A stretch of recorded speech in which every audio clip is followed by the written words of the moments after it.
Bem, nós estamos começando a quarta e última mesa desse ciclo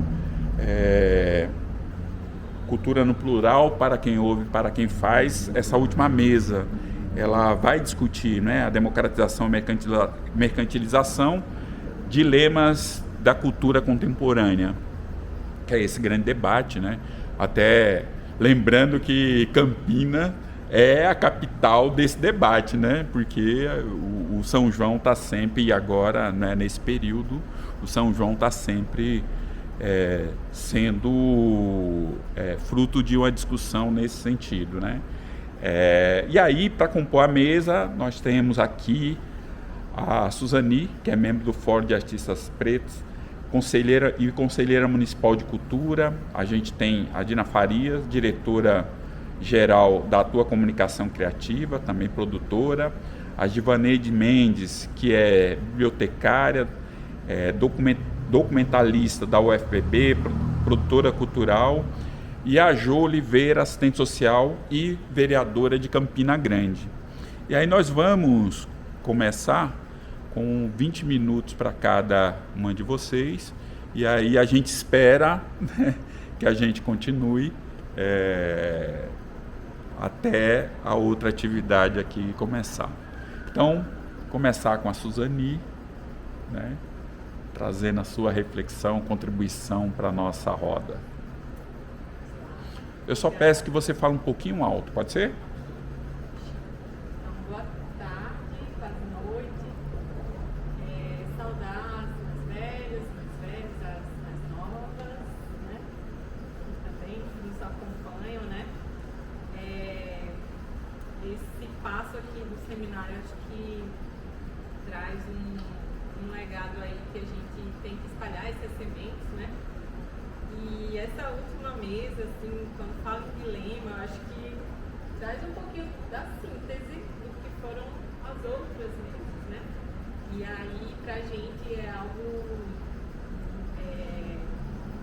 Bem precioso compreender o que foi dito antes, né? E também que as companheiras aqui vêm somar. Então, eu fico muito satisfeita, apesar dos perrengues e das correrias, assim, né? Da gente conseguir fechar esse ciclo, né? Também com a contribuição de vocês. Então, estou aqui muito na condição de aprendiz, né? Mas também trazendo um pouco dessa realidade eu tenho vivido aqui em João Pessoa, né, e algumas trocas também com outras pessoas, né, em outros estados.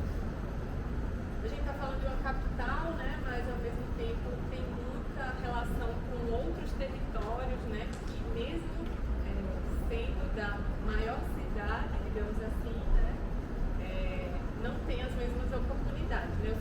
Eu tenho, a minha formação é psicologia, né, mas eu venho atuando aí na educação popular em saúde, né, ao longo da minha atuação profissional, e com isso eu me encontrei também em momentos, né, e é isso que me traz para a militância também da cultura, que são, né, as rodas ancestrais das rodas de samba, né, então as mulheres fazendo samba, as mulheres compondo, as mulheres trazendo todo o processo também de serem, né, as percussionistas, e ao longo desse processo de organização a gente também vai se encontrando com as mais velhas, né, que estão nos territórios que não são os territórios, né, centrais aqui para a política pública, né, estão nas periferias.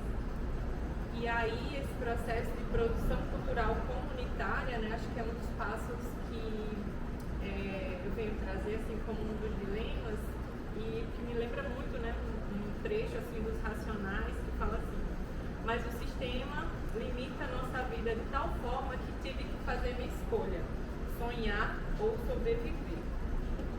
E aí eu acho que esse é o limite que a gente tem vivido hoje contemporaneamente, né, que aí, enfim, tem vários conceitos do que é essa contemporaneidade, né, porque eu vejo muito o nosso tempo espiralmente, sabe, que a gente, né, vai se encontrando com aquilo que nos pertence, e muitas vezes a gente tem que retomar isso, né, e olhar de outra forma, ocupar outros espaços, e acho que é esse lugar que eu estou hoje, né? E por isso, né, abro a minha voz para falar também de algo que eu tenho acreditado bastante. E nesse dilema mesmo, assim, de sonhar ou sobreviver, o que eu trago muito é essa questão entre as sabências e a técnica, né?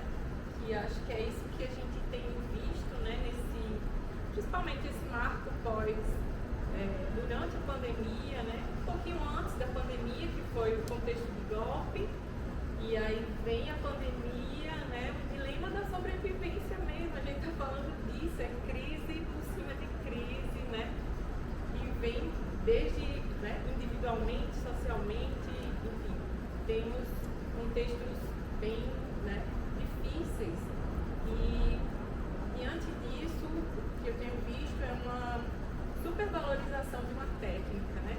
Como você fala a linguagem daqueles que vão sondar, julgar você, se você sabe fazer aquilo ou não enquanto cultura, né?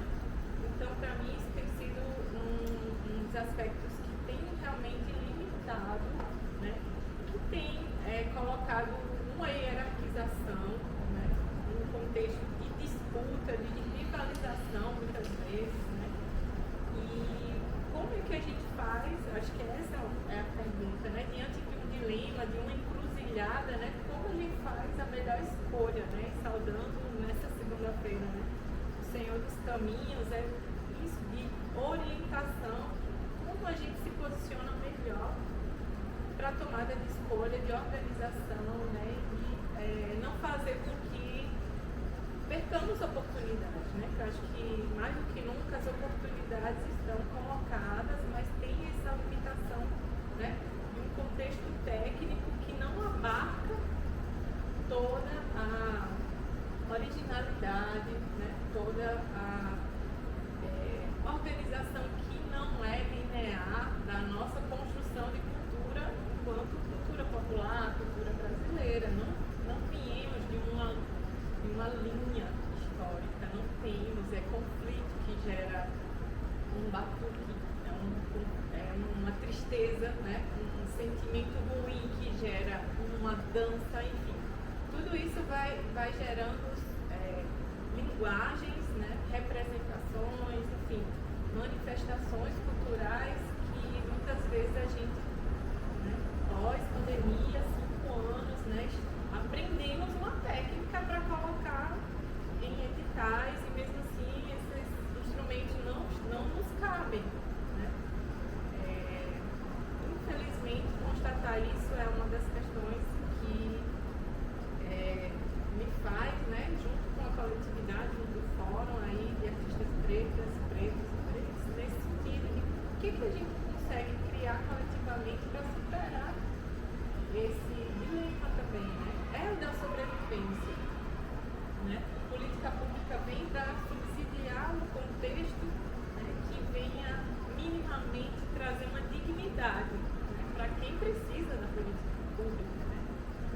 Mas quem precisa da política pública talvez não seja quem esteja acessando esses instrumentos, né? E como é que a gente organiza, né, esses indicadores, né? Que eu acho que é isso que a gente precisa também estar, né, acompanhando. E não é fácil, porque a gente está precisando sobreviver. 5 horas da tarde, uma segunda-feira, é puxado para a gente estar em roda debatendo, né? E não que não precisamos fazer isso, né? Mas é puxado porque está todo mundo no roda. Então, o que eu fico realmente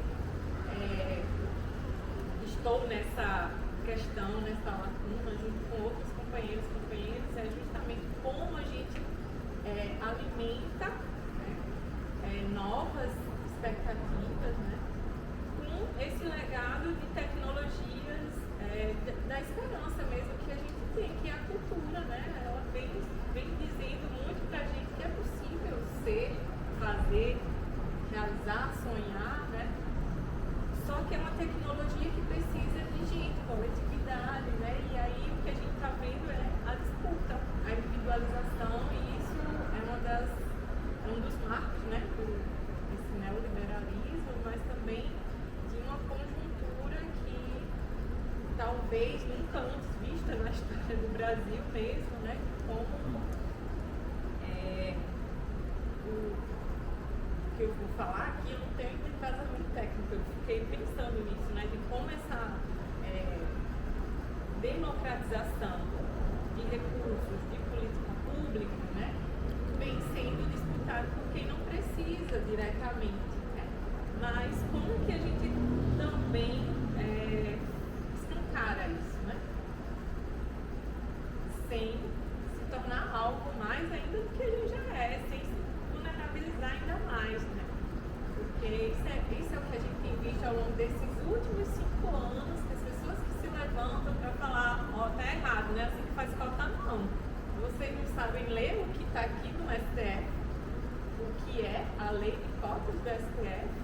Ah, não, mas tem outra lei de cotas que a gente pode seguir, né? Outra? Ah, sim, podemos seguir outra. Então tem situações assim que geram, são absurdas até, né? Mas estão sendo efetivadas aqui, não só aqui, mas em outros espaços, e como a gente não se tornar mais vulnerabilizado ainda do que a gente se encontra, né? E como não disputar somente por política pública, mas por espaços da criatividade mesmo, né? Que a gente tenha tempo para desenvolver, criar, né? E não apenas para dar conta de mais um trabalho, de mais um edital, de mais uma data, né? Que sempre está no calendário. Acho que é um limite aí da sobrevivência e da criação, né? Da fruição para a criatividade, né? Como perpetuar, né? Nos nossos territórios aí periféricos, principalmente, esses momentos de encontro que não aparece, não tem um quesito lá no Prosas que, né, conta disso, né? Do encontro, das trocas, da afetividade. Do que é abrir a mente, não, vou sair de casa, porque tá um caos aqui em casa, eu vou lá, no maracatu, vou lá tocar um instrumento, né, vou dançar, né, porque tem isso na minha comunidade. E quando não tem, né, eu acompanho, eu faço esse suporte de maracatu aqui, que a galera tem que sair 2 horas antes, porque vai de bike, cruza o território, né? Sai lá de um território cruzando o outro para chegar em Mangabeira e é 2 horas, porque tem que se recompor, pegou a bike, se recompor para começar a tocar. Ou seja, é um tempo da vida que está se dedicando para tocar o seu instrumento, né? Tá numa coletividade, né? Mais de 40 pessoas, não é fácil de conviver, mas convivem, né? E o quanto isso é especial na vida de quem está participando, mas também se torna muito, né, árduo conduzir isso sem ter, né, as condições básicas, porque é isso que a gente está vivendo em uma pessoa, né? A gente não tem um contexto que possamos, né, apresentar os projetos e que eles sejam fomentados independente do que tem a oportunidade de editar ou não, né? Porque a nossa política pública de cultura não está estabelecida. Que bom que federalmente temos algo, né? Mas municipalmente a gente não tem. Estamos, né, aí ainda, século XXI, precisando de muita organização para fazer isso chegar no papel, né? Ser um marco de fato, né? Porque o que a gente tem não é obedecido como, né, foi o último episódio do Fundo Municipal de Cultura, né? Quem viveu sabe, quem está vivendo sabe também dessa situação, né? E é bom a gente falar, porque isso, e eu vou trazer já essas considerações finais, porque essa memória, principalmente dos mais velhos, é isso, que a gente não pode depender, né? Mas a gente precisa aperfeiçoar. Porque senão, né, diante dessa correria, a tradição não se mantém, né? E por conta da sobrevivência, né? E são poucos os que seguram, né, o bastão da memória, da tradição, né, de fazer, né, acontecer espontaneamente mesmo, né? De fazer trazer coletivamente, comunitariamente, né, a cultura ser viva, a cultura pulsar e gerar, né, tudo que já gerou desde esses nomes novos que estão dando, né, economia criativa e tantas outras coisas que, enfim, territórios, encontros e tudo mais, né? Então acho que é esse desafio, assim, de como a gente, um dilema, né? Como a gente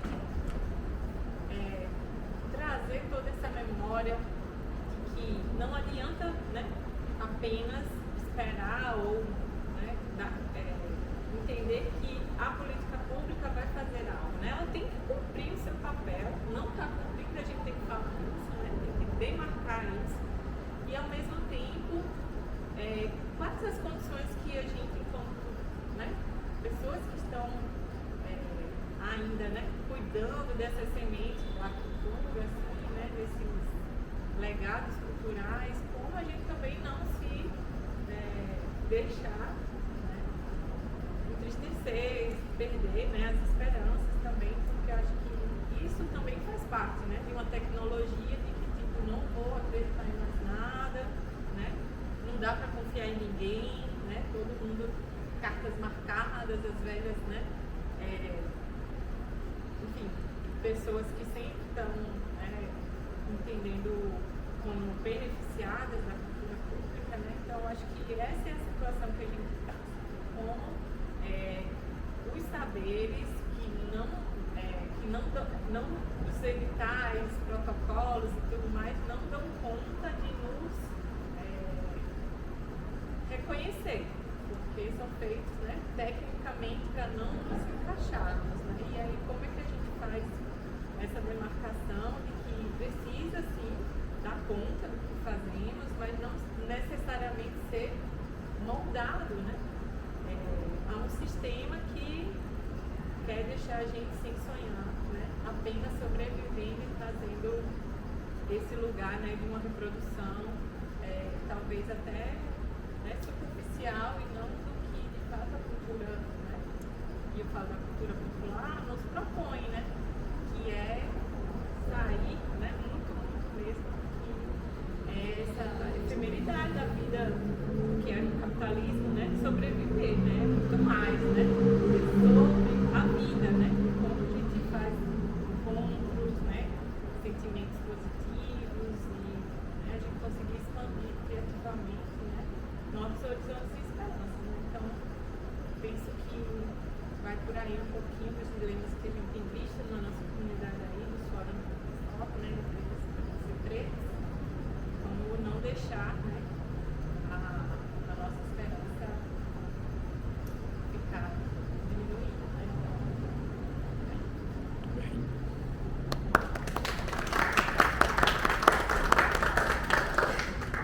Dina? Bom, meu nome é Dina Faria, sou produtora cultural,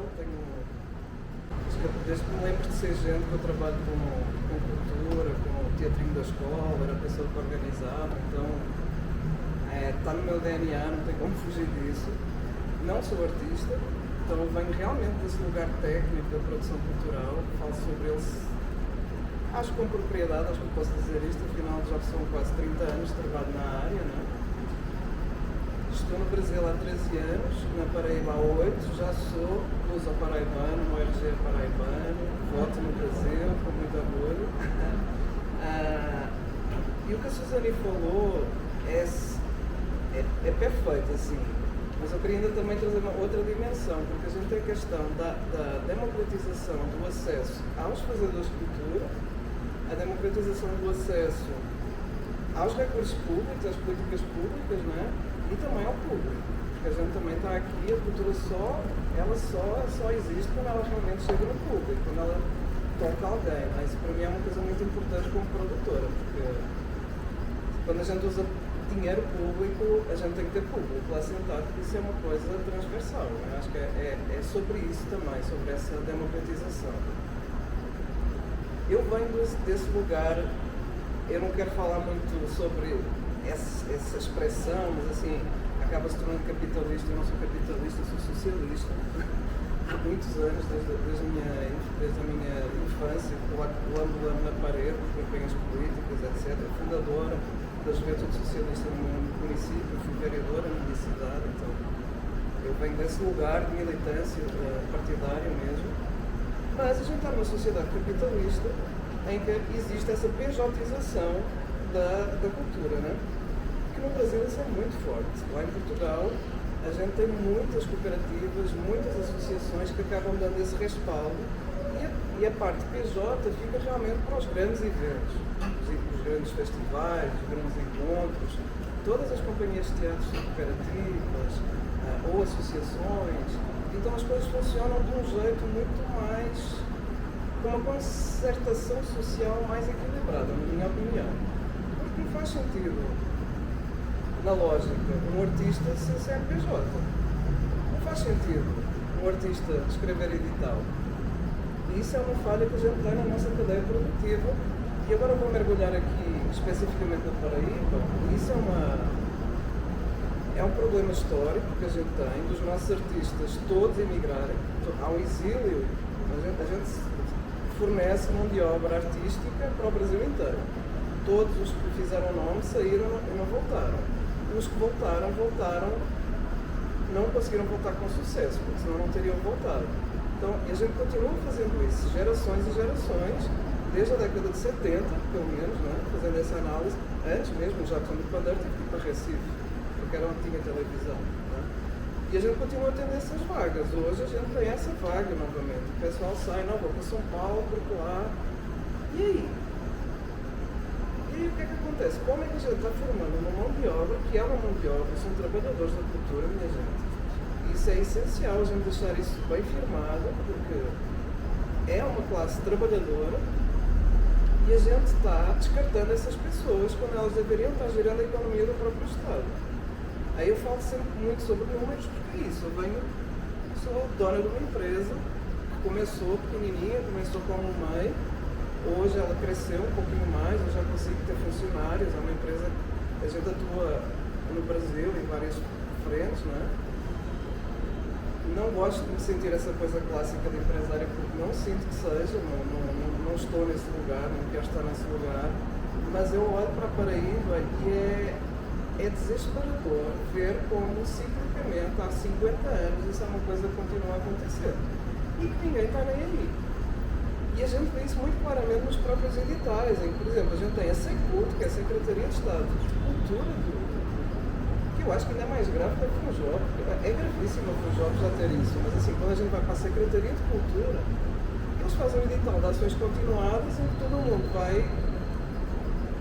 bater uns nos outros, um com uma proposta de criação, outro com uma proposta de circulação, outro com uma proposta de desenvolvimento, outro com uma proposta... Gente, como é que avalia? Qual a lógica? Como é que a gente semeia esse caminho? Não, a gente tem que ter um percentual de projetos de criação, porque a gente tem uma semente que está plantando para daqui a 2, 3 anos estar pronta para circular, para acontecer. A gente tem que ter um planejamento, a gente tem que ter projetos que têm que estar acontecendo nos teatros, nas ruas, nas praças, para chegar no público, e a gente tem que ter projetos que pensem em circulação externa, seja fora da Paraíba, seja fora do Brasil. A gente tem essa capacidade, gente. Este território, a Paraíba, é surreal. É surreal, assim eu falo, porque eu realmente sou apaixonada pela Paraíba e pela sua potência. E aí a gente tem também uma questão complexa que eu vejo, muita gente bebendo na cultura popular e não acreditando os fazedores de cultura, os mestres e as mestras da cultura popular. Isso é uma coisa que me deixa extremamente indignada, como é que isso pode acontecer nos tempos que correm, porque a gente só é a cultura que é hoje, porque essas pessoas estiveram lá antes e a gente precisa reconhecer a ausência de memória no Brasil, é uma coisa... Assim, a gente precisa registrar. Como é que a gente tem um edital como o Paulo Gustavo, os editais do Paulo Gustavo, tem muito dinheiro para o audiovisual, eu entendo porque é que o dinheiro ia para o audiovisual, porque o dinheiro vinha do fundo, está tudo certo. Mas, gente, vamos pensar política pública, vamos ter uma série documental de mestres e mestres, e eles vão ter que ter um cachê, vamos fazer esse dinheiro circular noutras camadas. Ah, mas Dina não pode, porque há uma liberdade criativa. Gente, É política pública, a gente não está documentando essas pessoas, onde é que elas vão estar daqui a 10 anos? Isso é política pública. Isso é a gente trabalhar a nossa historiografia, a nossa memória. E se a gente não fizer isso, o Brasil vai continuar sendo isto. Que é um país incrível, só que não há revoluções, não há quebras históricas, não há nada, as coisas vão se emendando, as coisas vão acontecendo, mas vai se esquecendo que realmente estava lá e fazendo as coisas. Então isso é uma coisa muito complexa. Por outro lado, eu enxergo também essa ausência de vontade de política pública numa mesquinhez até, porque é tão barato. Assim, é sério, gente. Se a gente sentar aqui meia horinha, a gente monta um orçamento e a gente faz um orçamento com uma pesquisa de indicadores culturais na Paraíba. A gente monta um orçamento. Eu aposto, assim, de cabeça, que se não dá mais do que 150 mil reais, chamando a galera de universidades federais, do Instituto Federal, a gente faz uma pesquisa, a gente mapeia essas pessoas e a gente vai entender o nosso cenário. Porque eu sou super a favor, eu concordo com as cotas regionais. Realmente, a gente tem que distribuir regionalmente o recurso. Mas será que a gente vai ter per capita a mesma quantidade de fazedores de cultura na 11ª regional em comparação com a primeira ou com a segunda regional? Eu acho que não. Por quê? Porque as pessoas que realmente querem trabalhar com cultura migram também. Então elas acabam vindo para a capital ou para a Campina Grande para tentar a sorte com o seu violãozinho, com o seu livro, com o seu cordel, para tentar fazer alguma coisa. E per capita, a gente não tem tanto que a gente vê que os editais em alguns regionais esgotam a verba. E todo mundo foi contemplado. Na capital, contempla 11 a 12% das pessoas que coletam a verba. Então, assim, a gente precisa reequilibrar essa balança dos recursos. Obviamente, ter uma compensação pelo facto da interiorização, concordo, mas, de certa forma, entender onde é que as pessoas estão e fazer uma distribuição clara. Quantas pessoas temos da cultura popular, em quais áreas da cultura popular? Maracatus, quantos temos? Pouco. Ciranda, enfim, por aí vai. Quantas pessoas a gente tem que trabalham, quantos designers a gente tem? Ninguém fala do design. Quantas pessoas a gente tem que trabalham com a cenografia? São trabalhadores da cultura também, gente. Eles precisam também estar incluídos dentro, não é? Quantos produtores a gente tem? Quantos artistas do samba? Quantos artistas da MPB? E por aí vai. Porque só dessa forma é que a gente realmente consegue distribuir os recursos. E isso para mim é uma coisa muito linear, é quase uma estatística, né? Se a gente tem 100, tem 20% ali, é meio que assim, é uma logística, mas é fácil, é muito fácil para mim, não vejo muita complicação nisso. Outra coisa que eu vejo, além dessas políticas públicas, locais, existem também as outras ferramentas que a gente, agora, eu acho que está começando a trabalhar mais aqui na Paraíba, que são leis também de política pública, como a Lei Rouanet, que é da União, que é do Governo Federal, e que aqui na Paraíba era muito pouco explorada e que continua sendo muito pouco explorada e que ninguém está dando muita bola para isso, e que é uma lei. Eu trabalho muito com ela, eu consigo realizar alguns projetos através dela e eu só queria aproveitar para falar disso porque é outro fator, não é? Porque assim, eu tenho essa manha, e é uma manha, não é uma manha, é uma construção de trabalho, não é? De muitos anos disso, mas eu consigo realmente ter alguma facilidade de captação de recursos, de elaborar projetos e de conseguir captar recursos. Não é uma facilidade, assim, foi uma ferramenta que realmente, ao longo da minha vida de trabalho, eu consegui desenvolver. E quando a gente senta na mesa com um patrocinador para fazer um projeto como o Viva Usina, e vou falar do Viva porque acho que o Viva é um projeto bem interessante. O Viva é um projeto que, quando eu cansei um pouquinho do movimento cultural, eu tive uma fase ali que eu fiquei, poxa, gente, peraí, todo mundo agora foi para as suas casas fazer os seus projetos e todo mundo desconcentrou, né? Que eu entendo. E também se desconcentra, que são parênteses, porque os editais são tão merreca que a galera tem que fazer 2, 3 projetos para conseguir ganhar o mínimo. Então fica completamente abduzido, sem se conseguir nem entregar profissionalmente a 100% ou nada, porque não rola. Está ali nos cortes para fazer várias coisas, né? Aí eu parei para pensar em casa e assim, estava meio chateada nesse dia e disse assim, não, quer saber o que eu sei fazer? Eu sei fazer projeto, eu sei captar recurso, eu vou fazer um FMC. É doido, né? Mas eu consegui fazer um FMC. Eu soltei recursos no Estado antes de Paulo Gustavo.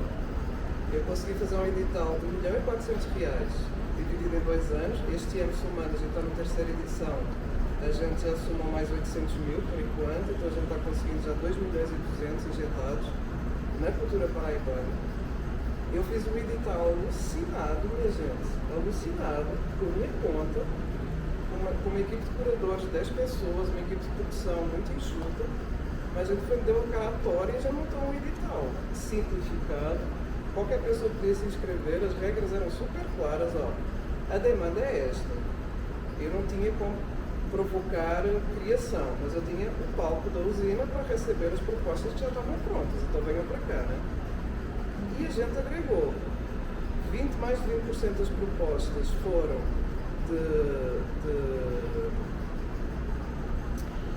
aliás, 55% das propostas foram protagonizadas por mulheres, 62% das propostas foram pessoas pretas, 8% foram pessoas PCDs, 52%, se eu não estou em erro, foram pessoas LGBTQIA+, praticamente 60% foram mulheres também que protagonizaram, e a gente trouxe a galera do sertão, da periferia, porque a gente pontuou a periferia também. A gente fez um edital em que a gente não criou a cota, mas a gente disse, não, quem é preto vai ter um ponto a mais, quem é periférico tem um ponto a mais. A gente foi saindo dando pontuações extra que acabaram compensando.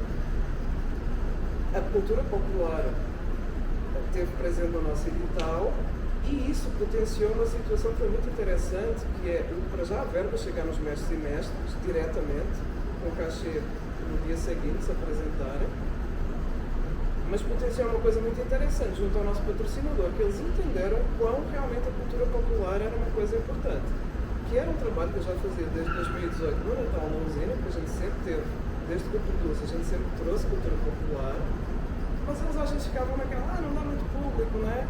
Mas é interessante, não, é importante. Aí quando eles veem um projeto como o Viva, que deu esse resultado, eu já disse, eu quero abrir o Natal na usina 2024 com uma homenagem aos 90 anos de Romero. Gente, isso foi inédito. Nem o Estado, nem a Prefeitura de João Pessoa tiveram dignidade de fazer uma homenagem à Romero, que cumpriu 90 anos em dezembro de 2024. Isso para mim é gritante. Como assim? Vocês têm noção da importância da Romero? Ela é comendadora, ela tem a maior comenda existente no Brasil. Ela é uma querida, dá vontade de levar para casa. Ela tem uma oralidade que ela nos conta a história desta cidade também, apesar de que ela não nasceu aqui, mas ela vem para cá criança e ela conta tudo isso, né? E o centro cultural que ela mantém, com muita dificuldade ali, enfim. Eu sou muito fã da cultura popular, então é sempre um tema que eu busco. Na inauguração do Natal, que é isso, o Natal tem uma demanda grande de indicadores, aí que eu vou falar sobre a democratização também dos patrocinadores, porque a peleja é grande, porque a gente tem que entregar números. Não é só receber o dinheiro e... Não, tem relatório mensal, tem prestação de contas, tem mídia que tem que entregar, tem clipping, tem valoração de mídia. O Natal na usina dá cerca de 8 milhões em valoração de mídia. E a gente tem que medir isso, tem que pagar profissionais, tem que ter assessoria de imprensa. Então, para vocês entenderem, tudo isto é uma coisa que acontece através de uma política pública, mas uma política pública que, no caso, vem do governo federal, por nossa sorte, porque, assim, a depender da Paraíba e de João Pessoa, não vai acontecer. Outro exemplo, assim, eu tenho muita sorte. Cátia de França, produz Cátia. A Cátia, o projeto de disco dela foi aprovado em nenhum edital, nem na FUNJOB nem no Estado. Beleza, Cátia. Vamos fazer na raça? Vamos fazer na raça. A gente fez na raça. Indicado ao Grêmio. Um disco não é feito assim, minha gente, não é raça. Eu e Cátia, não, vamos fazer aqui um plano de negócios, tirando os cachês dos shows, fazendo aqui uma vaquinha, separando uma grana. Então a gente conseguiu imprimir um vinil, a gente conseguiu fazer um bocado de coisa, foi para Miami, vocês têm noção do que é levar uma artista paraibana, Cátia de França, para Miami, uma mulher que foi na Europa uma vez, lá em 1976. Isso para mim foi um simbolismo, assim, eu zerei o game. Não preciso fazer mais nada, entreguei, minha gente, vou aposentar. Tô aqui, Mas é isso. E aí a gente vai falar do mercado, da mercadologia da coisa. A gente estava lá, eu e Kátia, eu só olhava e só via a galera, Warner Music, Sony Music, pá. Só dizia, gente, a gente chegou aqui. Mas é isso, cara, é um baita de um projeto. É uma empresa paraibana, o disco inteiro foi gravado na Paraíba. Minha gente, vamos lá, músicos paraibanos, 100% paraibano esse disco. Tenho o maior orgulho, porque muita gente quis gravar no Rio em São Paulo e disse, não, eu vou gravar na Paraíba. Eu faço questão. E, politicamente, isso é uma questão para mim também. Eu não nasci neste território, mas eu me sinto deste território. E eu quero que este território evolua. Então, enfim. Eu ficaria aqui horas falando do assunto, né? Mas é isso, gente. Obrigada pela oportunidade.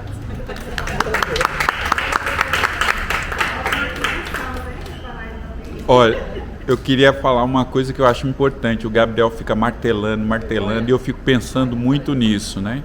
Que é o número de trabalhadores e trabalhadoras de culturas implicada na fazeção de cultura aqui, que é o maior do país e proporcionalmente a gente tem destinação de recursos um dos menores do país. Eu acho que isso é algo importante a gente falar. Fora aqueles que não têm a consciência Que estão, exatamente. Sim. Eu acho que isso é importante. Eu já falei para o Gabriel que a gente precisa fazer disso um mantra. Falar em todos os lugares, porque isso é muito relevante. Gil. Então, primeiro, vou agradecer o convite, recebi do Giva e da galera do Fora dos Fóruns, dizer que é uma honra sempre estar aqui. As potências femininas, eu gosto muito. Lembro que às vezes até quando me fazem o convite, a gente tem às vezes uma mania de ficar indicando outras pessoas, né? Eu acho que eu não fiz isso com você, Giva, eu não me lembro. Mas até nomes masculinos e das últimas propostas, convites que eu recebi, até as pessoas reforçadas. Os próprios convites vindo de homens disseram, não, mas a gente quer mulheres.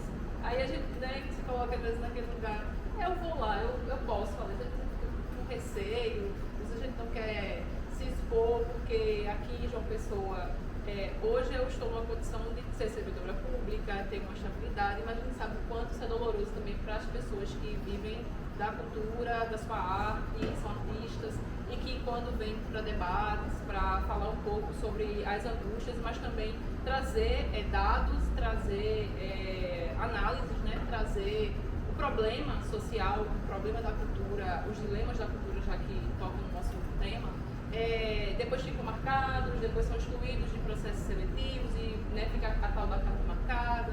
Então a gente sabe o quanto esse lugar também nos coloca numa responsabilidade de trazer um pouco da nossa visão, do nosso lugar de fala, mas também da gente ter um olhar ampliado e coletivo para o que é que a gente vê dentro do meio cultural.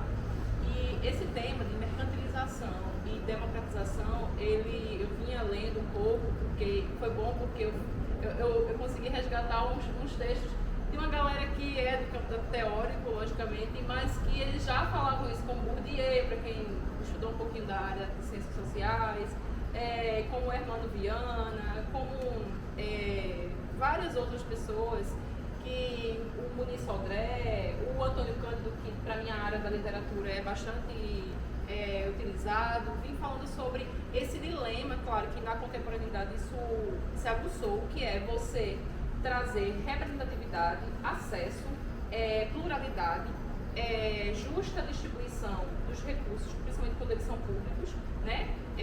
Você dar voz às pessoas invisibilizadas, todas as minorias, né, que ao longo da história do Brasil e do mundo são invisibilizadas, são excluídas, são colocadas como não fazedores de cultura, então está aí também um desafio muito grande, as pessoas se reconhecerem como trabalhadores e trabalhadoras da cultura, como artistas, porque acham que eu só sou um artista se eu tiver publicado alguma coisa. Na verdade, você não teve o fomento, o apoio para você publicar, mas você faz sua arte todos os dias.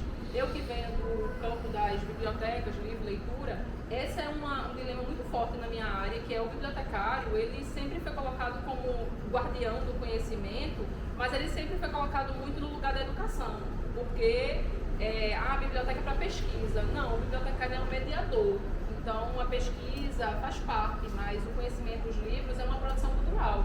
Então, a gente também, são poucos, quantos vocês conhecem bibliotecários que são produtores culturais, que ocupam conselhos, que são militantes, que são ativistas, que estão na defesa da literatura como uma das artes, né, como uma dos direitos culturais que são trazidos aí pelo Cândido. Então, esse lugar eu sinto muito forte isso, porque às vezes eu me sinto muito só nessa luta, né? Eu sou pernambucana, acho que pelo sotaque dá para perceber, mas desde Pernambuco, o meu trabalho de conclusão de curso, de graduação, foi para implantar uma biblioteca comunitária no meu próprio bairro que eu residia, na Associação de Moradores. Porque naquela época eu tinha apenas 19 anos, eu entrei bem novinha na universidade e quando eu vi que a minha comunidade não tinha biblioteca, e eu gostava muito de ler, porque eu tive esse privilégio de ter pais que não tiveram acesso à educação, mas puderam me ajudar para que eu só estudasse. Então, toda a minha juventude foi estudando. Então, eu tive a oportunidade de passar no vestibular, que era vestibular, não era Enem, e eu fui estudar. Então, quando eu vinha para a minha comunidade que voltava, que via o que eu tinha na universidade e o que eu não tinha na comunidade, eu me sentia na obrigação de fazer alguma coisa. E tinha muito a ver também com a minha antiga relação com a religiosidade cristã, que eu fiz muito trabalho social em comunidade, de doação de alimentos, de levar as pessoas para a igreja, de fazer visitas. Então, aquele vínculo comunitário me fez criar o primeiro projeto, que foi fruto do meu TCC, na graduação, de implantar um espaço de leitura na Associação de Moradores. E eu pensava na Associação de Moradores porque, para mim, não fazia sentido eu não estar aqui na minha casa, não era meu, a biblioteca não ia ser minha. Eu ia ser uma pessoa que tinha um pouquinho de conhecimento e ia ajudar lá a estruturar. Mas eu queria deixar aquilo lá na associação para que outras pessoas pudessem dar continuidade. Você vê como é as coisas. Aí hoje, depois de 2006, hoje, em 2025, eu coordeno um projeto pela Universidade de implantação e qualificação de bibliotecas públicas da Paraíba, com um projeto de extensão, com fomento, com edital, com voluntários, mas também com recurso PENAB hoje. Atualmente a gente está implantando a biblioteca lá em Mussumaco, está quase pronta, é uma das associações mais ativas que eu conheço aqui nos bairros periféricos de João Pessoa, com uma galera muito bacana que faz um trabalho com arte, com quadrilha, eles têm o Mesa Brasil, com horta comunitária aqui da universidade.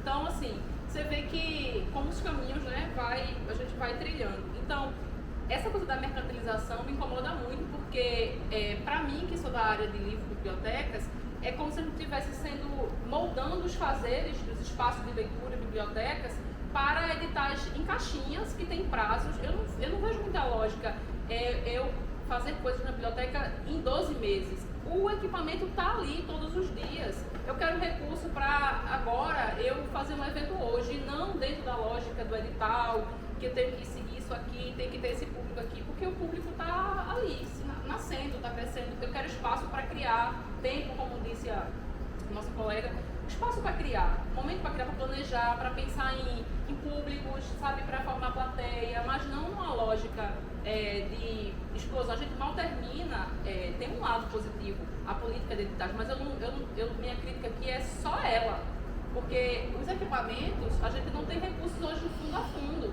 porque essa é uma angústia muito grande. O Ministério da Cultura retoma. Nós temos um sistema nacional de bibliotecas, nós temos na caixinha, mas a gente não tem recursos vindo para os fundos estaduais e municipais para a manutenção desses equipamentos. O que a gente quer, minimamente, você imagina, a gente tem 223 municípios no estado da Paraíba. Se cada biblioteca municipal funcionasse com um percentual de recursos vindo do governo federal, um aporte municipal e um aporte estadual. Assim como você tem algumas prerrogativas na Constituição para a saúde, educação, percentual obrigatório, né, de repasse obrigatório. Porque tem geração de renda, recolhimento de imposto de tudo que é lugar, né, de consumo e tudo. Então, por que esses equipamentos estão fechados? Chega nos municípios. Quantos aqui tiveram a oportunidade de chegar na sua cidade de origem e ter uma biblioteca funcionando te dá sabor, gosto, de você, eita, que espaço de convivência. Eu entrei, tem uma música, tem um sarau, tem um acervo atualizado, eu não preciso ir na livraria, gastar um horror de dinheiro, mas eu tenho esse livro, eu posso pegar emprestado, tá ali a vida. O artista vai, publica sua obra, faz um sarau, um lançamento de livro, o músico toca na biblioteca, o cinema rola na biblioteca, porque os dados já dizem, né? O Brasil é o país que tem o maior equipamento, a maior quantidade de números de equipamentos culturais é as bibliotecas, são as bibliotecas. A maioria dos municípios não possui sala de cinema, quando possui, é dentro desses espaços. Então, por que você não agregar nesse espaço, já que há um grande desafio ainda para se construir outros espaços, teatro, cinema, sala de exposição, por que você não agregar isso dentro do espaço de biblioteca, sabe? Então, aí a lógica dos editais, aí parte dessa ideia de quando você tem a cultura num movimento global, né, mercadológico, é que você entrega, você fica se moldando, você fica criando produtos e serviços para atender a uma lógica de edital. E essa lógica, você mal tem tempo de respirar para refletir sobre o que você construiu naquele edital, o que você entregou, o que foi bacana, o que não foi. Aí você, porque a grana é pouca, porque ela é mal distribuída, porque as cotas ainda não estão sendo corretamente utilizadas, pensadas, porque a distribuição regional ainda requer muitas mudanças, porque você não conhece os fazedores da cultura e do tecido cultural do território. Porque, por exemplo, vou falar aqui para o João Pessoa, a gente não tem um mapeamento quantos escritores e escritoras eu tenho na cidade de João Pessoa. Quantas bibliotecas comunitárias? Eu conheço as que eu vou lá, porque eu vou catando, a gente recebe um convite, porque eu presido da Associação de Bibliotecários, aí a gente recebe uma demanda de uma comunidade querendo implantar, mas isso, onde é que está esse dado? A gente não tem uma publicação, a gente não tem um mapa cultural atualizado, a gente não tem um calendário de eventos na cidade, principalmente nas periferias. Quando a gente tem é pontual, mesmo assim a gente não sabe por que chamou ciclano de tal, beltrano, para contar a história. Por que não abriu um chamamento público? Que é uma coisa que me incomoda muito. Eu sempre falei isso nas reuniões do Conselho, quando estive em 2 mandatos no Conselho Municipal de Cultura. A gente tem aí um edital, o único que foi publicado depois da retomada do Conselho, dentro do período da pandemia, que é o Políbio Alves, um edital que foi assim, acho que é a maior decepção do Políbio. Eu já tive comentários de que ele se decepcionou. Fez uma festa pomposa no Teatro Santa Rosa para levar os ganhadores, chegou o Políbio lá todo feliz, e os ganhadores não receberam os livros. Isso foi em 2021.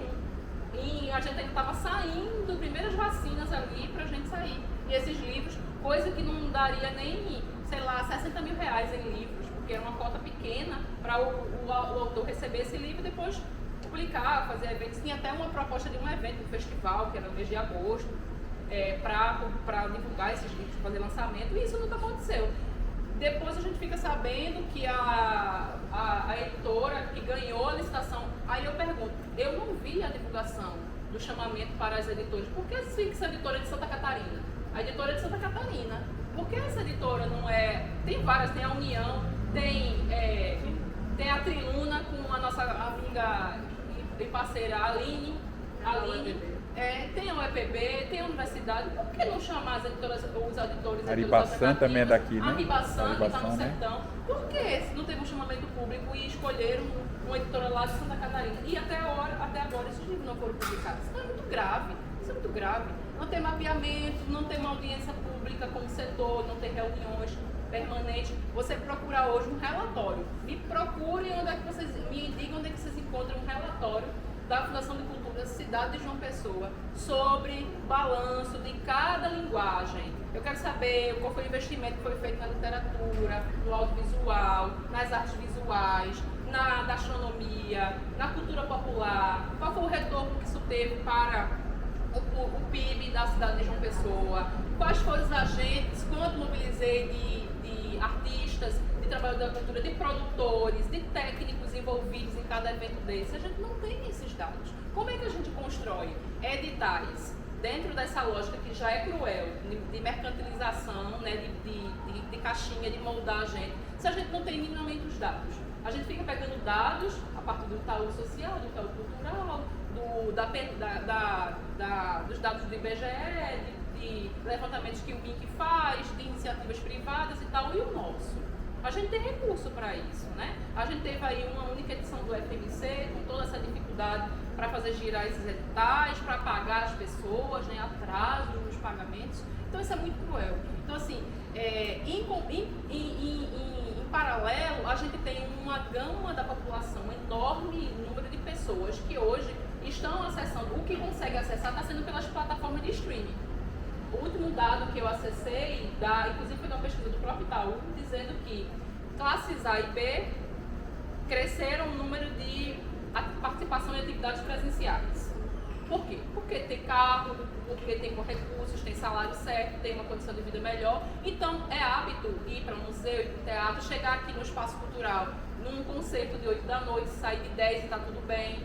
Qual é a população periférica que está aqui assistindo um concerto no espaço cultural, né, como tem esses dias que eu super gosto de vir, mas eu tenho uma condição privilegiada, então eu posso pegar um Uberzinho, pagar que dá horrores, no final quando termina o espetáculo aqui está lá em cima, uma corrida de R$20 dá 50, né, como vocês sabem, que agora parece que choveu na cidade, ou tem um grande evento acontecendo, os preços triplicam, eu não sei que lógica é essa. Proporcional por gota de chuva.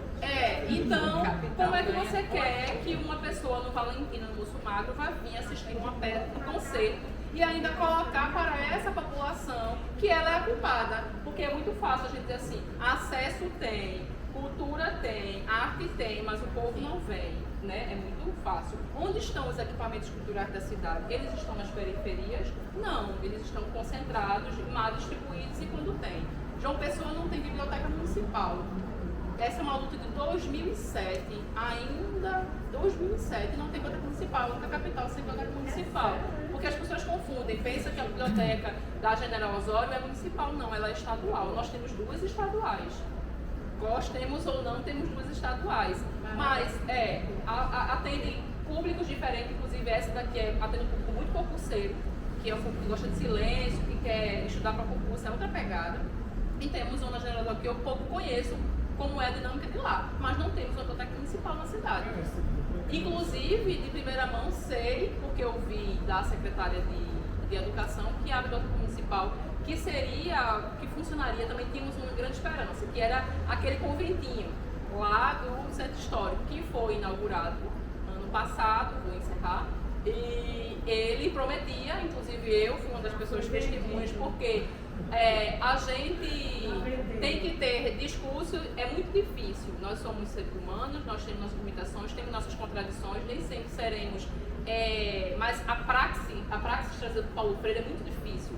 Mas eu tento fazer o máximo entre o que é o discurso e questiono, eu também vou lá e vejo e dou sugestões, né, se vão ser acatadas ou não. Então eu fui para a inauguração lá do conventinho, realmente entregaram o prédio, mas sem nenhuma proposta de programação, sem pessoal, sem equipamento, sem nada. Eu subi em todos os andares, tinha lá umas placas dizendo que seria biblioteca. Me preocupei porque o olhar clínico da gente técnico, biblioteca não se coloca em segundo andar, em primeiro andar, a não ser uma reserva, uma coisa, porque o peso dos livros vai causar danos à estrutura. Você coloca biblioteca somente com acervo, né? Que se a biblioteca municipal tem que ter bastante acervo para atender a população da cidade. Então, você coloca para terra. Então, eu já estava preocupada, cheguei a fazer contato ainda com o IFAM para conversar, porque eu sei que teve o IFAM, porque o IFAM pensou nisso. Mas aí fui tomada de surpresa, nós, na verdade, com uma divulgação aí de um grupo privado, né, que já tem negociações para ocupar lá, para fazer a gestão desse espaço. Aí, por sinal de uma outra demanda minha, da associação, tive uma reunião com a Secretaria de Educação. Já foi dito que a biblioteca não funcionará mais no conventinho. A biblioteca será instalada no SESMARC. É um centro ali naquela chegada divisa Mangabeira 7, que tem um gerador que vai para a Cidade Verde. Não tem um complexo ali que não foi entregue ainda. Diz que é gigante, é enorme, vai ficar muito linda. Concurso aberto com 2 vagas para bibliotecária. Então, assim, são muitas questões, são muitas camadas. Você não tem mapeamento, você não tem uma política pública, um plano municipal de cultura estruturado, dialogado com a comunidade, com as pessoas, com as periferias, na escola. Quer outra coisa que me incomoda demais, eu vou encerrar, porque a gente fica aqui a noite todinha, porque são muitas camadas, a A escola, a minha primeira formação é pedagogia. A escola é um lugar que deveria ser um lugar encantador, um lugar criador, um lugar que incentiva. O primeiro lugar, depois da família, né? E aí, família, porque tem muitos contextos familiares, né? Quem dera que todas as famílias tivessem estrutura familiar, núcleo e tudo mais, para garantir, incentivar que a criança, desde a primeira infância, já acessasse a educação, a arte, a cultura. São muitas questões. Mas a escola, normalmente, é esse equipamento do campo da educação que desperta, para mim, por exemplo, o meu despertar para a literatura, para a leitura, para a biblioteca, para escolher a profissão, inclusive, foi na escola, não foi pelos meus pais. Eles sabiam da importância, mas eles não eram leitores de pegar o livro em casa e ler comigo, porque eles não tiveram essa educação. Não isso foi abrupto para eles. Eu trabalhava e morria de fome. Entende? Então, veio de uma realidade muito precária de condição de vida, de familiar.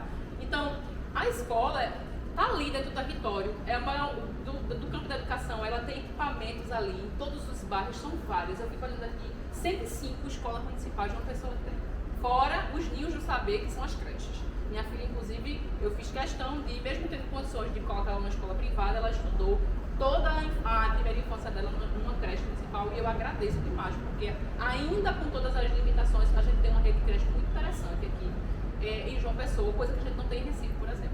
Então, para fechar, a escola deveria ser esse lugar onde a gente está despertando a arte, a cultura, a profissionalização da cultura, o que era produzir. A escola não já tem o teatrinho, não já tem ali a leitura, a biblioteca, por que não incentivar isso lá? E por que as políticas públicas, os editais não serem direcionados para ter espaços de arte e cultura, núcleo de arte e cultura dentro da escola, porque é onde você tem a família chegando com o filho, entregando o filho aos professores, os professores criar o hábito de vir na biblioteca, no cinema, no teatro, não como uma visita guiada, mas como prática de conteúdos das disciplinas que são dos conteúdos. Então é uma outra lógica. E essa lógica dos editais, ela rouba esse lugar da gente construir, da gente criar, da gente pensar, da gente fazer junto, da gente planejar, da gente ter o edital, mas não ter só ele. A gente ter fundos, a ter investimento permanente. Então, para mim é isso. O dilema, o grande desafio, para fechar a fala, o grande desafio é a gente conseguir, dentro desse capitalismo cruel, dessa lógica de enquadrar tudo, de dar prazos para tudo e ficar só no modelo, a gente continuar resistindo e pensando em caminhos para que a gente possa pensar outras formas da gente fomentar a cultura, valorizar o profissional da cultura, da educação e ter espaços de convivência dentro dos territórios que tragam as pessoas para esses lugares. A gente tem visto que a gente tem o costume de dizer arte salva, cultura salva, mas a gente precisa dar as condições para que esse salvamento aconteça, né? E a vida acontece no território, a vida acontece no bairro, então a gente precisa mudar essa lógica. E eu digo que um dos grandes desafios é nós, enquanto pensadores, vou usar esse nome, trabalhadores da cultura, críticos, o que quer que seja, a gente ocupe os espaços. E nesses espaços a gente tente, dentro dos nossos limites, logicamente, para ajudar o mundo, mudar um pouco essa lógica. Eu acho que esse é o grande desafio, mudar um pouco essa lógica que o mercado tenta trazer para a gente com likes, streaming, curtidas, modelos de negócio, né? Modelos, prazo, e a roda vai girando e a gente vai sentindo só. Eu cheguei aqui e disse para a Dina, a sociedade do cansaço, a gente vai sentindo cansado, e a gente fica dizendo, mas o que de impacto eu estou causando através da minha arte, do meu trabalho, na minha comunidade? Então, acho que esse é um grande desafio e aqui eu encerro. É uma tarefa difícil, né? Porque eu não canto, eu não danço, não interpreto, eu não produzo, então... Constrói política. Como é que a gente faz esse debate aqui, né? Mas, assim, primeiro agradecer, né, por essa partida, muito feliz de ouvi-las. E agradecer a Giva também pela... Me ajuda? Quer me ajudar? Por me pedir aqui para ligar o microfone. Agradecer a Giva pelo convite em especial, né, de poder estar aqui, de encontrar tanta gente querida, de reencontrar a gente 20 anos depois, mas assim, dizer da alegria que é poder falar um pouco de uma coisa que eu particularmente gosto muito, não é? Porque apesar de não cantar, não interpretar, não dançar e afins, eu entendo que a cultura ela tem um lugar assim fundamental na minha concepção hoje, inclusive de estar nesse lugar como vereadora, ela é tão importante como saúde, educação e assistência social.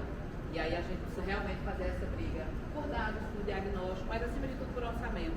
e um orçamento que vá para além dos editais, né? Porque aí a gente entende, e aí que bom que esse entendimento de editais não é uma coisa só que a gente vem percebendo na nossa construção, ou pelo menos nos diálogos que a gente tem feito na Câmara de Vereadores de Campina Grande, mas de outros olhares para a gente pensar e organizar a cultura nessa perspectiva de política, né? Nessa perspectiva de política pública, com orçamento e afins, mas com planejamento que não se limite ao que os editais querem, né? Porque também é muito importante. É importante que a gente tenha os editais, as leis de incentivo, mas não pode ser só isso, né?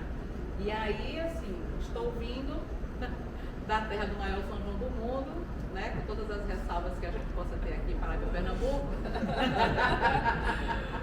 Mas, assim, eu acho que nada representa mais essa discussão de democratização e mercantilização do que o São João.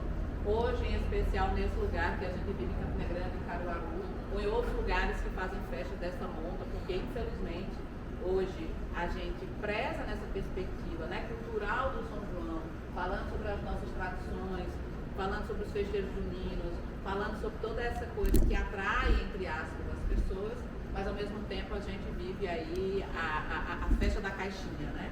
Eu digo a festa da caixinha porque é a mesma festa que está em Campina Grande, está lá em Caruaru, está em Fortaleza, está em outros lugares, porque o mercado entendeu que esse modelo de festival vende muito, e aí tem sido exatamente nesse lugar, neste lugar em especial, que a gente tem feito a nossa discussão e pensando, né? O parque hoje, ele é realmente do povo, né? Quem é que tem acessado esses lugares? Quem é que são as pessoas que, de fato, se colocam à disposição, por exemplo, para pagar uma cerveja a 10, 15 reais, quando é só uma única cerveja, né? Você não pode ter, por exemplo, a comercialização de outra marca, são os bancos que tomam conta desses espaços, e ainda numa briga com a gestão municipal, quando diz que não gasta nenhum recurso com a festa, né? Porque, entre aspas, não há recurso direto do município, mas quando você vai olhar contratação de fogos, quando você vai ver os profissionais que estão à disposição para trabalhar o dia inteiro, quando você vai ver, aí você vai vendo inclusive quanto que é gasto na festa, né? Então, assim, a gente vive nesse limbo de discutir cultura, mas uma perspectiva que essa festa, que hoje, entre aspas, é o grande produto da cidade, ela não passa sequer pelo planejamento, pelo menos pela avaliação da Secretaria Municipal de Cultura. Então, é nesse lugar que a gente tem a nossa atuação e a nossa relação direta com a política, e eu costumo tratar ela sobre algumas dimensões, né? Falando especificamente da cultura, falando desse lugar que a gente está fazendo um pouco dessas abordagens aqui, né? Primeiro que eu entendo a cultura nessa dimensão mais coletiva, e eu acredito que a gente precisa fortalecer muito disso. Por isso que eu agradeço, inclusive, de ver esse convite, porque, assim, ter essa perspectiva formativa também é muito importante para a gente se entender além dos nossos segmentos que estão, por exemplo, lá na divisão do conselho ou dos fóruns, desses segmentos que nos articulam, né?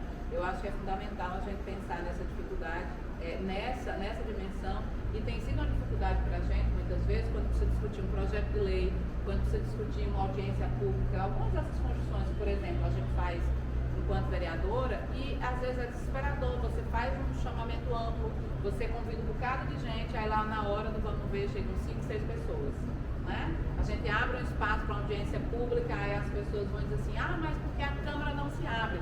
Tudo bem, mas a gente está tomando algumas iniciativas, a gente está chamando, está fazendo essa provocação, a gente recebeu uma provocação da associação, né, de bibliotecários, né?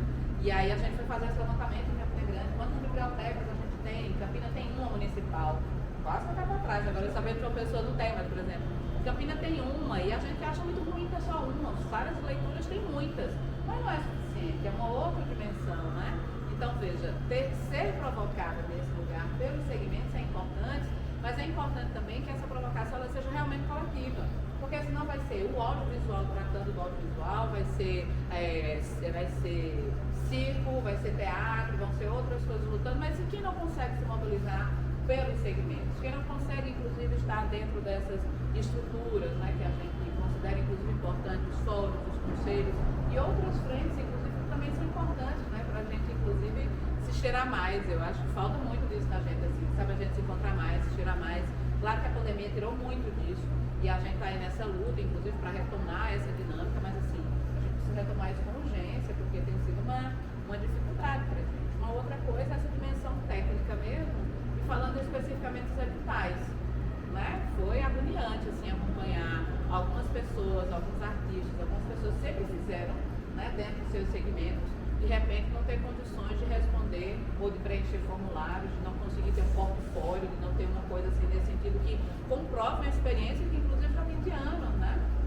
E aí assim, essa dimensão técnica, ela às vezes é muito difícil, né? Tem uma frasezinha que eu gosto muito, né? Diz que viver não cabe no lápis, e a nossa ação muitas vezes não cabe também em determinadas regras de edital, né? Então, como é que a gente se articula também em torno disso para não ficar somente a mercê do que está sendo orientado pelos editais? E aí aqui, claro, não estou dizendo que edital não seja importante, tem sido inclusive uma coisa fundamental para quem está na conta e que nem sempre conseguiu acessar recursos. Mas não pode ser só essa dinâmica, a gente precisa ter outras formas, né? A outra questão também é orçamentária, a gente precisa disputar orçamento. E aí disputar orçamento nessa mesma dinâmica que a gente precisa disputar com relação à saúde, educação e assistência, meio ambiente, né, infraestrutura, planejamento. E aí eu estou pensando nessa lógica que a gente acompanha o orçamento, por exemplo, da cidade de Campina Grande, e aí é uma luta eterna nossa, antes inclusive de estar vereadora, né, ainda na condição de militante, ativista, enfim, também cultural, o quanto que a gente tem para recursos em fundo, quanto que de fato a gente tem em investimentos aqui em João Pessoa, quanto da folha da Secretaria de Cultura realmente para investimento, não somente pagamento de pessoal, né, para manutenção de equipe, que é uma discussão que a gente faz em Campina, por exemplo. Há, entre aspas, um recurso que está no fundo, está falando só, amiga, vai ficar Síria aqui, eu dando pitaco das coisas. E aí, assim, quanto desse recurso é para pagamento de pessoal e quanto você tem de fato de investimento?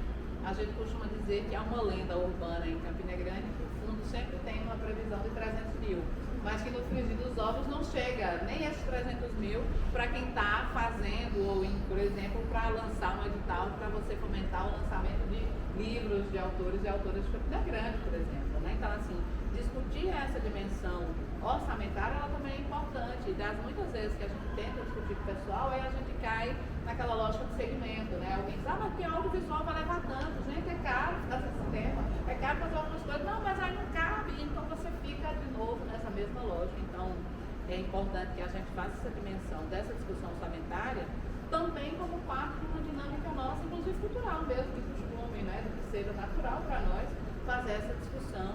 E aí essa dimensão política, sabe? Eu entendo que a cultura ela tem um lugar fundamental na transformação de vidas. E aí não é essa coisa clichê de que eu fui salva pela arte, né? Mas assim, no sentido de quem está lá na ponta que está fazendo, se dedica, inclusive cria um outro referencial para a comunidade, para as pessoas do entorno, né? E aí assim, essas pessoas apresentam uma outra forma de fazer, uma outra forma de ver a sua comunidade, o seu entorno, de ver a sua cidade. Isso também precisa ser reconhecido. Não somente nessa dimensão política de que nós vamos entrar em um processo eleitoral e que os artistas vão estar lá na rua defendendo o governo A ou B. Não é isso. É falar também dessa dimensão política que transforma o seu entorno, né? E aí entra numa questão que eu acho muito interessante, e aí eu sou particularmente muito provocada por isso, quando as pessoas querem que eu discuta política e cultura, dizendo assim, a gente tem que fazer uma frente e tem que garantir que essa juventude esteja aberta para outras formas.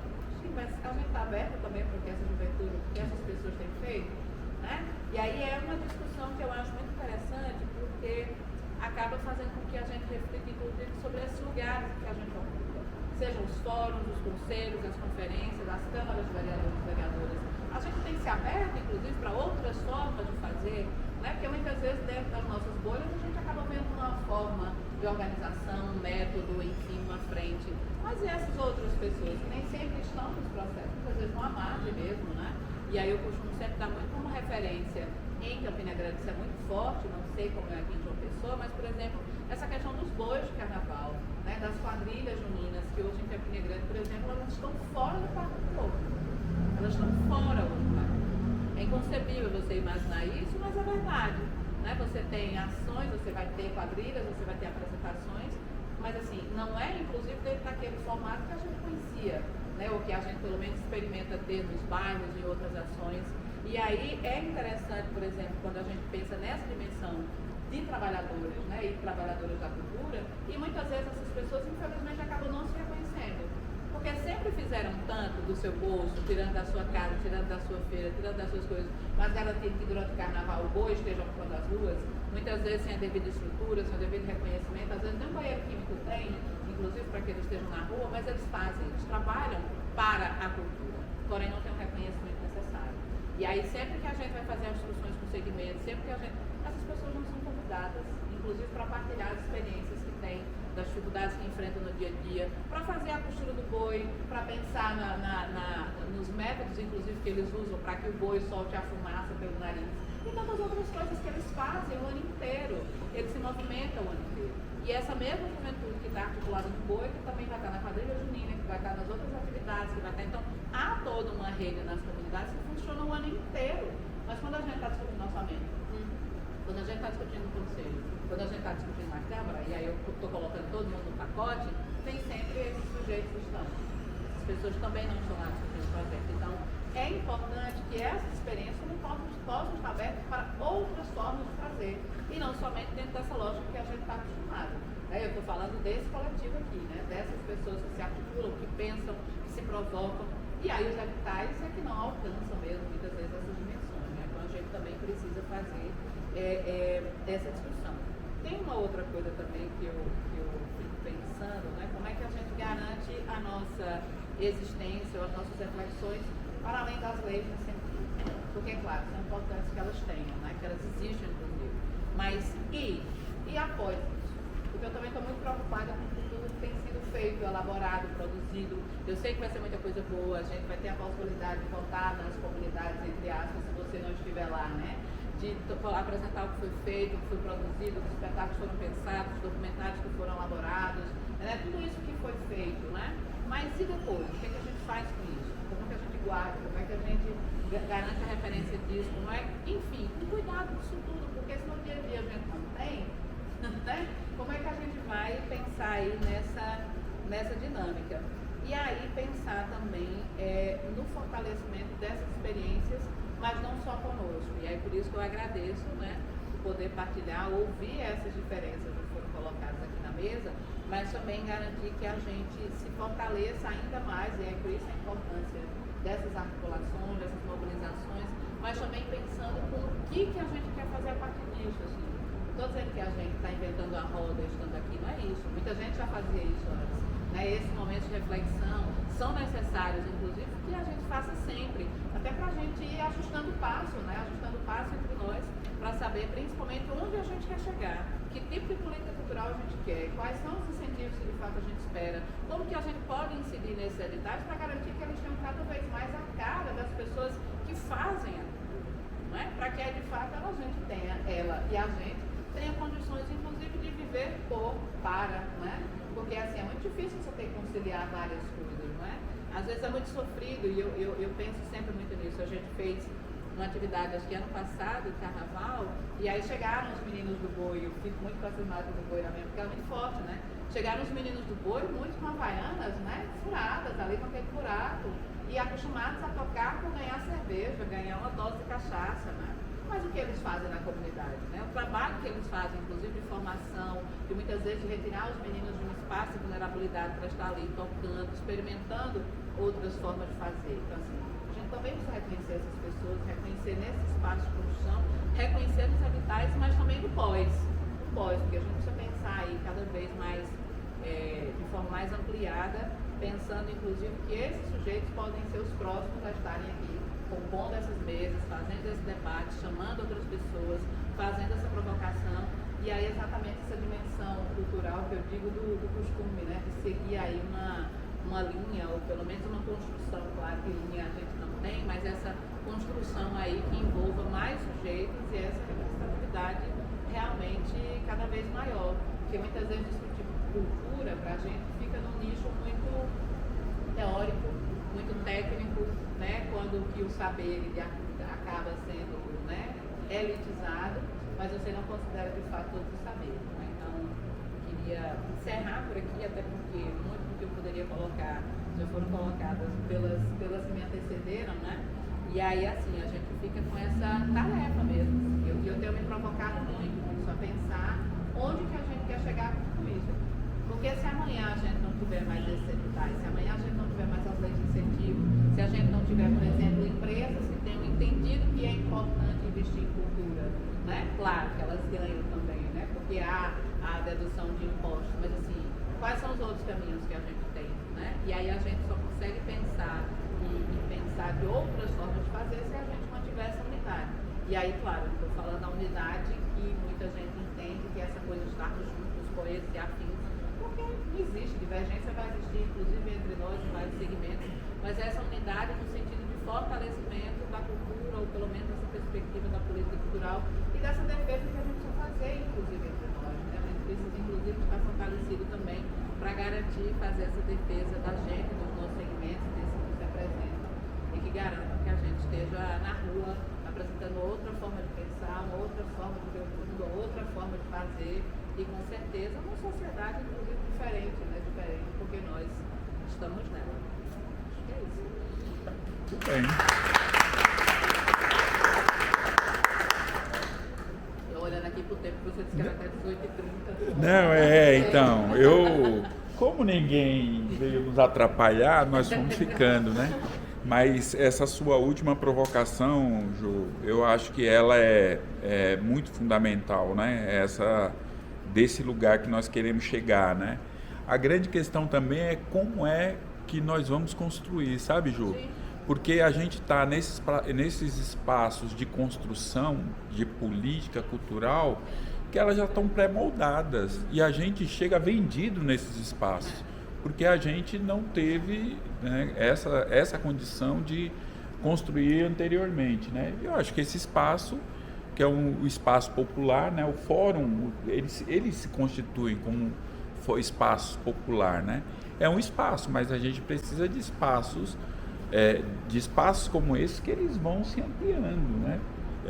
Eu penso sempre que quando a gente vai para conferências, a gente vai muito vendido, porque a gente não acumulou antes, a gente precisa fazer as conferências populares, por exemplo. Eu acho que é um espaço que a gente pode construir, né, esses consensos, mas a gente precisa, acho que tem uma tarefa anterior, né, que a gente está vivendo aqui, né, é uma demonstração que não é só aqui, né, a gente tem dialogado com um monte de outros segmentos, que os segmentos apontam as mesmas questões que, né, nós estamos vivendo. Então, esse processo de reconstituição dessas relações que pressupõe isso que você falou, do olho no olho, de estabelecer relações de afeto, né? Porque tem uma questão que está colocada nesse momento que a gente está vendo, né? Os afetos têm sido utilizados de uma forma a depor contra nós mesmos, né? E nós, do lugar que nós estamos, a gente sempre, uma das nossas construções foi construção de afeto, né?